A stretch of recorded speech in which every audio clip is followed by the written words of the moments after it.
The strongest hero is betrayed by humanity and reincarnates as an overpowered Dark Lord in the year 447. There was a huge war around the world between the 6 heroes and the Demon Lord. The Demon Lord's army of skeletons rushes into the battlefield to face the heroes, but the heroes have been blessed with godly powers and now have angel forms. The Demon Lord, Linus, was sitting in his room chamber, watching everything from his ball. All his strongholds have been defeated, and this is their last line of defense. The skeletons manage to clap some human soldiers, but one of the heroes has the power to bring them back to life. Suddenly, a huge tree-like creature appears, making the Demon Lord angry because he recognizes it as the arch-hero who quit being human to get more power.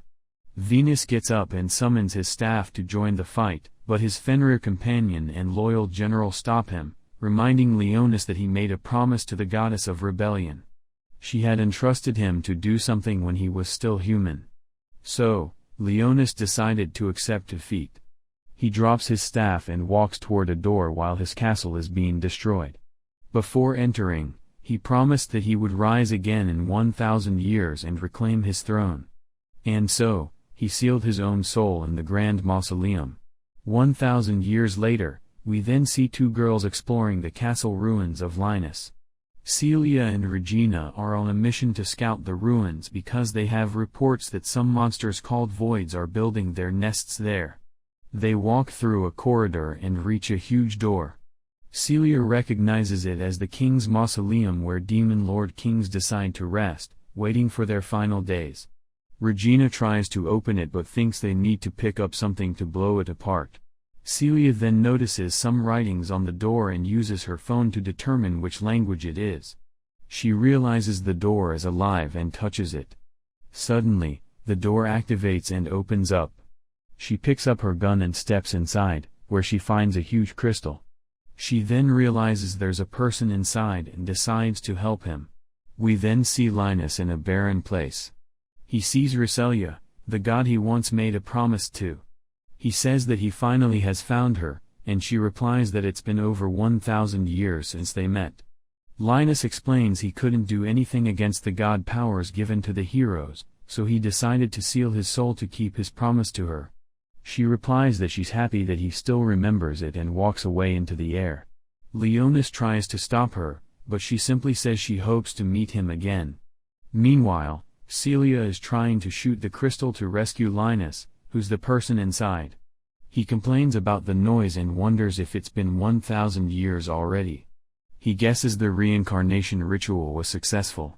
Linus then notices Celia trying to shoot the crystal. He realizes she's human and thinks she's trying to rob his grave.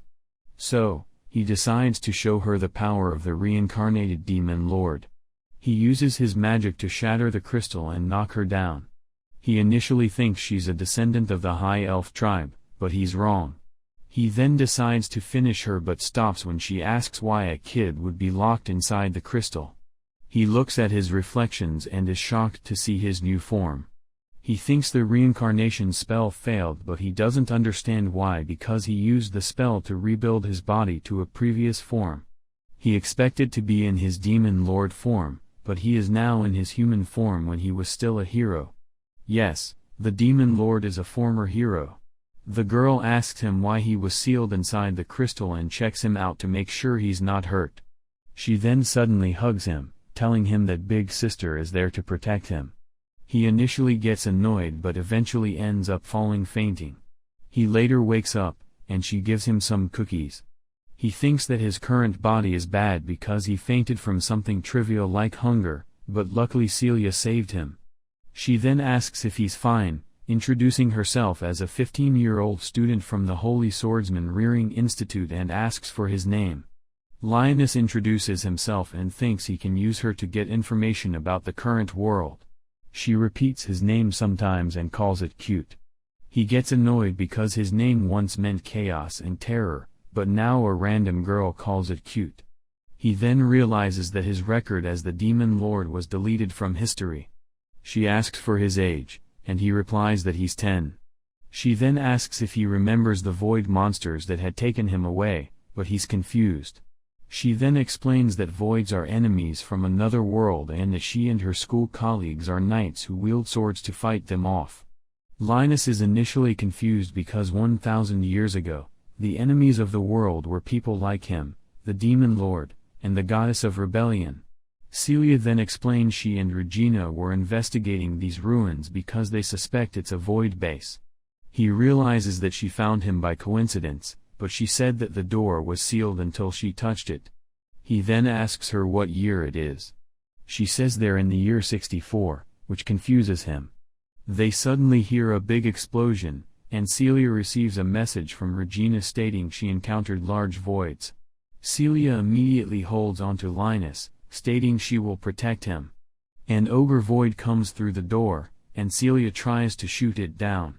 He gets all annoyed, they're destroying his grand mausoleum, and decides to use his magic to stop it just to trip and fall flat on his face. She tells him to back down and shoots the void, but it only tickles him. Suddenly, a laser beam destroys the void's arm and shoots its body down. It's Regina and her huge cannon. The void gets up, and Regina changes her cannon form to shoot it in the chest. Despite being surprised to see Linus, Regina simply tells Celia to take away and escape while she holds the void down. The two run away, and Linus thinks nothing went according to his plan. His reincarnation spell failed, and he reverted to his human form before he became a demon lord. His grand mausoleum is now infested by aliens who are destroying everything. He wants to deal with them, but he can't because the girls are there, and if he shows his power, he won't be able to use Celia to get more information about the world. Celia then says they're about to reach the surface, but a crystal suddenly collapses on the ground and turns into a wyvern void.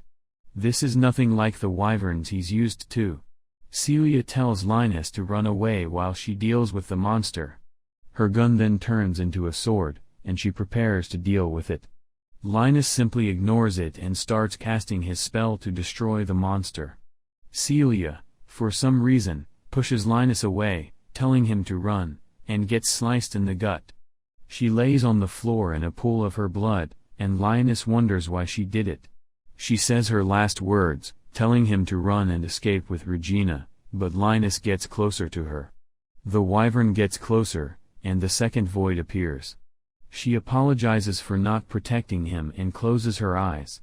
Linus holds her hand until her last breath but thinks she's an idiot. He only kept her to gain more information, but she decided to sacrifice herself to protect him.